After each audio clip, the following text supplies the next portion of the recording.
Yes, that's right, cry. Could this year get any f***ing worse? Cry like Sauron when he lost his contact lens. Nobody move! Nobody move! Does anybody see it? It might be stuck to a tree or a rock. Anyone? Oh, I am so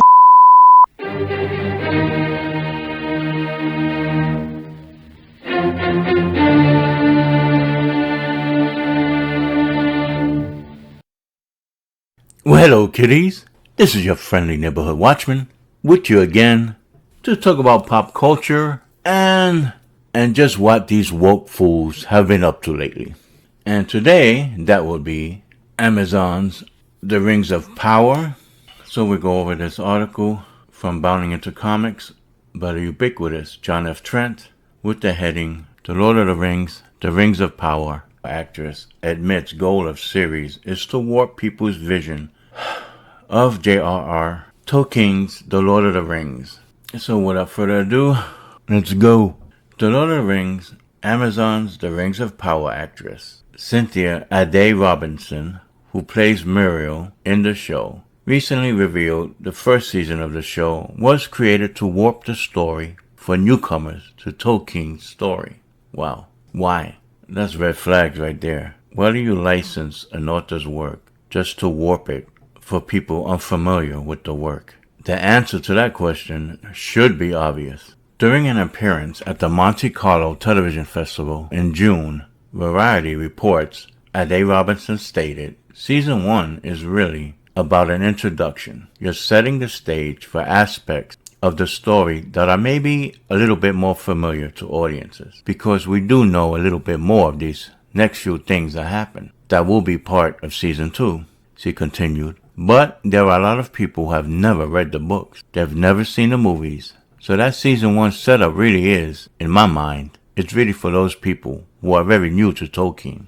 So Season 2, you're going to see a lot of storylines start to come through, she concluded. Ade Robinson's comments are quite common among cast members for the Prime Video series. Sofia Novata, who plays Princess Disa, told PA Media last July, we are redressing the balance within the film and television industry, and of course, this franchise. And I hope lots of franchises moving forward. Wow. The balance, huh? Talk about diversity for a man, the author, Tolkien, who created this fictional world because he wanted to create a mythology for his country of England. What redressing?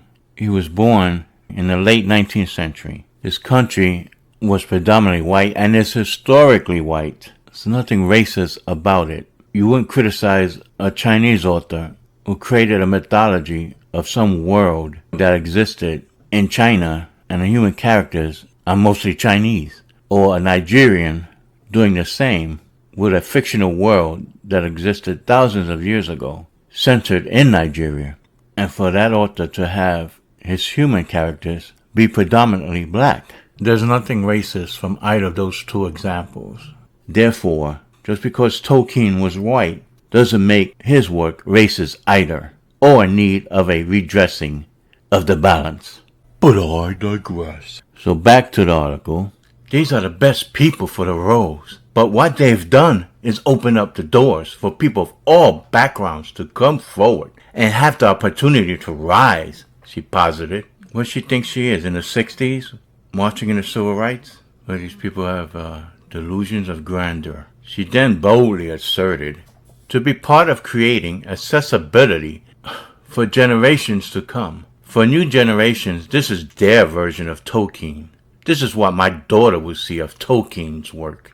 Okay, so Chinese mythologies and African mythologies, they have to rework their stories and create accessibility for white people, for children of white people. We demand Mulan, throw in white folks for diversity's sake. Now, how would that look? It's different then, huh? Because you can't be racist against white people, right? stay on target. Back to the article. It's their time, and it's so important. And I hope many people will see this fantasy and be able to relate to it, she continued. This is a reflection of the world we live in. Nope. No, it's supposed to be a reflection of Tolkien's Middle Earth, his fictional world not the real world we are living in, moron. To repeat, this is a reflection of the world we live in. There are many, and we are different, and we will embrace and discover and peel back and learn and educate and be educated. Yeah, you mother need some education. And we can only do that when we embrace and love our differences, she added. Well, if you embrace and love differences, you wouldn't be trying to change Tolkien's work. You will understand the origins of why he wrote and created the world he did and respect it. It's funny how it's only white people, histories and fairy tales, myths and legends that get washed, but not other people. Let's make Shaka Zulu white. Oh no, we can't do that. YouTuber European Lore reacted to Ade Robinson's comments, saying, quote, "This is the scary part. Imagine the Rings of Power being the first encounter with Tolkien for somebody. He then encouraged his viewers to not watch the series, and even asked people to dissuade people from watching the series. Now, I don't feel sorry much for people. I have learned that it's quite useless to feel sorry for people, because nobody will feel sorry for you. But for these theoretical people who might encounter Tolkien, because this is no Tolkien, you know, the Rings of Prime, for the first time watching this shit, please don't. Please, if you know somebody who has never read Tolkien, who has never seen Peter Jackson films, and they are contemplating watching Rings of Power, please just stop them. Please give them the Lord of the Rings book. Please be the nice person, be the savior, good the deed. The universe will thank you," he concluded. What do you make of Ade Robinson's comments about how the show aims to warp people's vision of Tolkien's The Lord of the Rings? Oh, here's what I make of it. So folks, as we are wont to do with these articles, we will dive into the comments section. This should be good. First up is Harry Knuckles with, "The best way to experience The Lord of the Rings is through the novel and its vivid descriptions and imagery. Regardless of what cast members may or may not say, Rings of Power is not Tolkien, aside from a handful of character names that have been appropriated for Amazon's dung pile."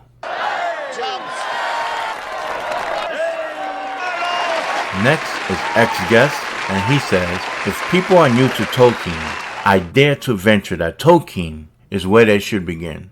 Anything less or more is warping it." Rob Haskins says, "Very few film adaptations of novels have worked out well. George Roy Hill did it brilliantly with Slaughterhouse-Five. Peter Jackson did it with his Lord of the Rings trilogy. Some films that substantially alter the material nevertheless do well because of good writing, cinematography, acting, all three or more. Kubrick did that with The Shining in particular. Sadly, Lord of the Rings, Rings of Power falls into neither of these categories." Yes, sir. Know Your Tolkien comments, "The Rings of Power is fan fiction with a lot of messaging. If the producers wanted to present the series as glorified fan fiction, then they can do so. But it is not, and never will be, Tolkien's world, nor does it represent his works, nor should it claim to have anything to do with Tolkien's original Middle-earth. Amen. All the Rings of Power has done is steal Tolkien's settings and characters, twist and warp them, and plop them in their own fictional stories. Hence, it is fan fiction. As for accusations of racial prejudice, if people complain about certain changes, it is both wise and just to remember that cultural appropriation cuts both ways. Tolkien created his Middle-earth as a myth for his people group, as stated in his letters, The Letters of J.R.R. Tolkien by Humphrey Carpenter, which is correct and which I have said earlier. That people group happens to be of Western and Northern Germanic origins, with a touch of Celtic. I did not see a single white character in Moana, Raya, or Mulan, and deservedly so, as they were representing non-white people groups and cultures. When in the name of inclusion and diversity, we continually take our paint tray and blend all the shades together, all we get is a purpley mess. No one stands out. Not everyone has to be in everything, as long as everyone has ample opportunities to be in multiple somethings.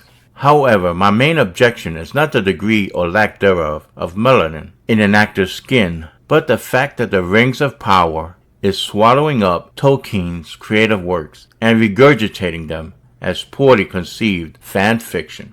Brother, you hit that one out of the park. Next up, we have It's a Shame, Really, when there are literally hundreds of actually very diverse fantasy worlds in literature that could be explored and be something new. Lord of the Rings was bought by Amazon because they wanted their own Game of Thrones, and to top that they needed the Marquis of Tolkien over the door to bring legitimacy. Nothing more, and sadly they will make this abomination, based in part on Tolkien's works, to force their vision. Will it work? Nope. But I honestly wish they would have just done something very different. It's not like there's not huge amounts of IP out there to explore. To explore strange new worlds. What the fuck? To seek out new life and new civilizations. To boldly go where no man has gone before. Hell no. To the no, no, no. Hell to the no. Nah, but they do this intentionally. Should know that by now. From SWF we have, those people who are making Rings of Power aren't Tolkien fans. They're not making Tolkien. They're desecrating it. Preach it, brother or sister. These are people who are racist to their very core. If something isn't about race, they'll make it about race, and then claim they're virtuous for doing so, and decry anybody else who questions why they took something and injected race into it. Brother, that's the truth. You have these leftist simpletons, if you dare not agree with what they're doing to an IP you loved as a child, and they just use it as a platform to inject their agendas and their narratives. I always knew my pronouns felt right, but what a wonderful word. Whiskey 23 says, if they want accessibility, they should come up with their own original storyline and IP, instead of mangling a well-loved series. Exactly. However, I do believe they are choosing their current strategy because they know that their own original IP, stuffed with all their favorite political messaging, will fail spectacularly at the box office. Rings of Power will also fail financially, but I'm guessing that they are taking solace at being able to, quote, own, end quote, those racist and bigoted Tolkien lovers that didn't appreciate their modern, balanced, redressed version. You nailed it, the Judging Crow. Quoting from Tolkien, evil cannot create anything new. They can only corrupt and ruin what good forces have invented or made, end quote. This show is the literal embodiment of that. B.A. Barine says, I remember growing up, we always talked about it in our family, that the book is always better. The only exception, maybe, is The Princess Bride, but that's because William Goldman wrote the screenplay, tightening up everything from the book. There's still hilarious bits in the book that didn't make it into the movie. The only way to be faithful to a book is to start from the original text and not stray from it except in the spots where the medium of film fails to capture the richness of the written world. It is utter arrogance to assume that Tolkien's work is your story to tell, or that you could tell it better than him. Hear, hear. Shoot, if you read Lord of the Rings and the message you walked away with was, needs more diversity, you missed the point. Excellent comments. We got a lot of excellent comments today. And last but not least is from Titanic Pat. We're so great. Our tensions are so wonderful. Well, I'm convinced the terrible writing of the first season, the appalling anti-fan attitudes expressed from every level of production, the cringe, inauthentic marketing stunts, all forgotten now. Round and round we go for another 4 seasons. I hope not. Well, folks, we come to the end of this video. If you agree, comment and share, and hit that like button. Subscribe if you haven't already done so, and hit that notification bell so that you'll be forewarned when I'm about to drop another video. And as always, stay safe, and I bid you peace. Oksana Bayou.